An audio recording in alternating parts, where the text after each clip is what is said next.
Ito Ligaya. So ngayon ay palabas na po kami ng Ligaya. Mayroon po kami isang kasama namin na nasiraan. Ayan po, yung kadena niya po ay tinatanggal niya po. Nag-top speed po kasi siya. Ay bumilis po ng ilang kilometro ang paglalakbay. Yan po ang nangyari. Yan po nangyari. Ito po ay si Bunoy. Yan po, Esbieto, tawagin niyo na lang po siyang JS. alias Bunoy.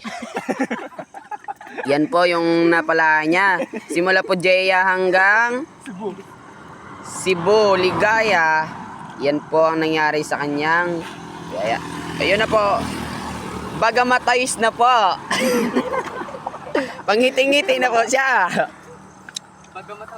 Ito po yung mga kasama natin, si BJ at saka si shoutout ka tol. Si anong pangalan mo tol? Anong vlog mo tol?